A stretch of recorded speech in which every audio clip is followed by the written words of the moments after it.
Και ήτο για το Σύνταγμα παντού συνομιλία, και ο Τρικούπης έγραψε πως φταίει η βασιλεία, και είδε ο Γεώργιος πως του έγιναν κουνούπι, εκάθισε στον θρόνο του και είπε στον Τρικούπη: «Έλα λοιπόν να κυβερνάς, εσύ όπου δεν φταίς». Γεώργιος Σουρής. Η στίχη του για την κόντρα του Γεωργίου του Πρώτου με τον Τρικούπη.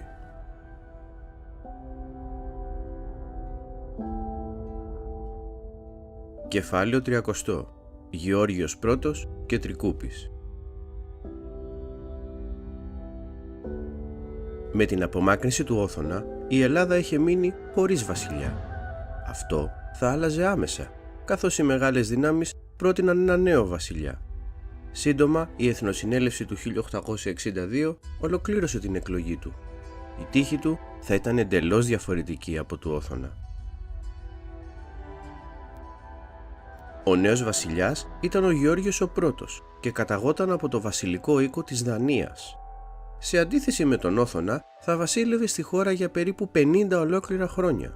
Στα χρόνια του έγιναν προσπάθειες για τον εξυγχρονισμό της χώρας και η Ελλάδα γνώρισε καταστροφικές κρίσεις αλλά και μεγάλες επιτυχίες.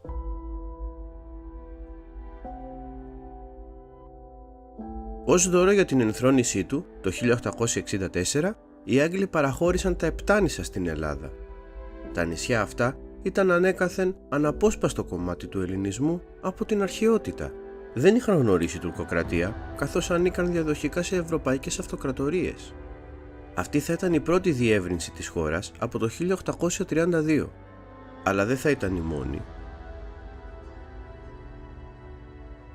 Όσο πλησίαζε ο 19ος αιώνας στο τέλος του, οι βαλκανικοί λαοί ανέγνωσαν την αδυναμία της Οθωμανικής Αυτοκρατορίας και άρχισαν να προσπαθούν και εκείνοι να ανεξαρτητοποιηθούν. Σύντομα ξέσπασαν εξεγέρσεις και η Ρωσία, εκμεταλλευόμενη τη θέση της ως προστάτηδα των χριστιανών, κήρυξε τον 12ο Ρωσοτουρκικό πόλεμο. Ως αποτέλεσμα της νίκης της Ρωσίας το 1881, ενσωματώθηκε στην Ελλάδα η Θεσσαλία και η Άρτα. Τα νέα αυτά εδάφη αύξησαν σημαντικά το πληθυσμό και τις καλλιεργήσιμες εκτάσεις. Κατά τη διάρκεια της βασιλείας του Γεώργιου του Πρώτου ψηφίστηκε νέο σύνταγμα, αυτό του 1864, στο οποίο οι εξουσίες του βασιλιά περιορίζονταν ακόμα περισσότερο. Παρ' όλα αυτά, η πολιτική ζωή της χώρας θα ακολουθούσε την ίδια πορεία με εκείνη του Όθωνα. Υπήρχαν δύο αντιμαχόμενοι πόλοι, το παλάτι και ο βασιλιάς από την μία και η εκλεγμένη κυβέρνηση από την άλλη.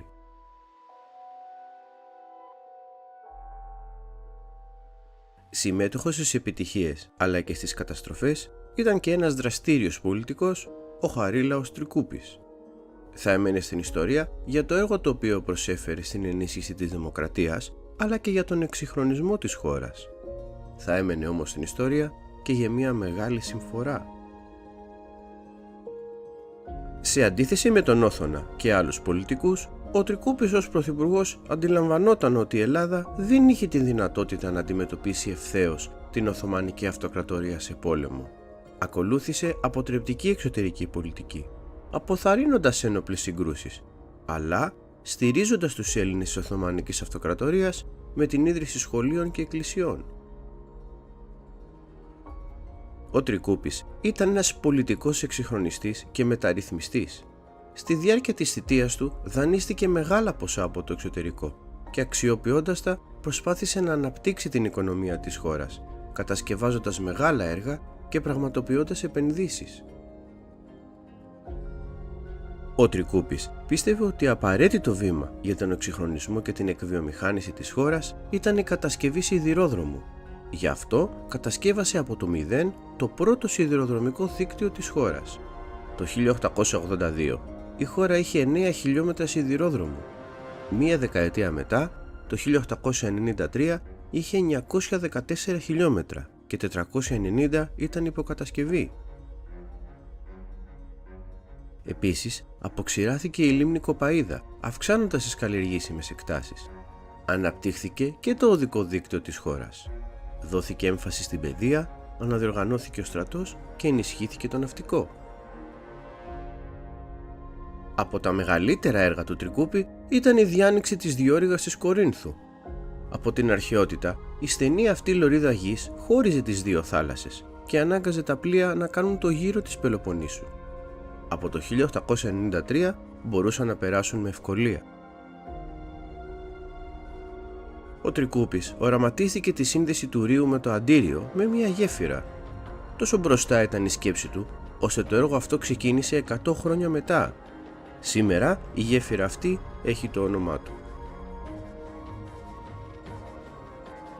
Στα χρόνια της θητείας του, η Αθήνα μεταμορφώθηκε. Παντού ξεπρόβαλαν υπέροχα δημόσια κτίρια νεοκλασικού ρυθμού. Η Ακαδημία, το Πανεπιστήμιο, η Εθνική Βιβλιοθήκη, το Αρχαιολογικό Μουσείο και το Ζάπιο είναι κτίρια τα οποία μας γοητεύουν ακόμα και σήμερα.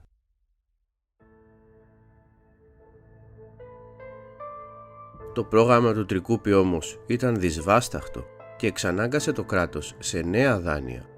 Η συλλογή των φόρων ήταν περιορισμένη, οι οικονομικές συγκυρίες ήταν αντίθετες και η διαφθορά ήταν μεγάλο εμπόδιο.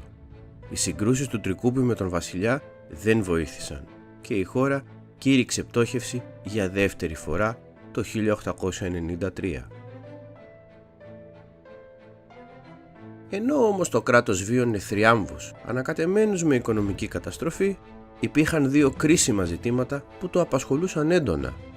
Η τύχη του ελληνισμού που βρισκόταν έξω από αυτό και η κόντρα του βασιλιά με την εκλεγμένη κυβέρνηση θα διαδραμάτιζαν κέριο ρόλο στην εξέλιξη της ιστορίας. Και τα δύο θα σημάδευαν την χώρα στα επόμενα χρόνια.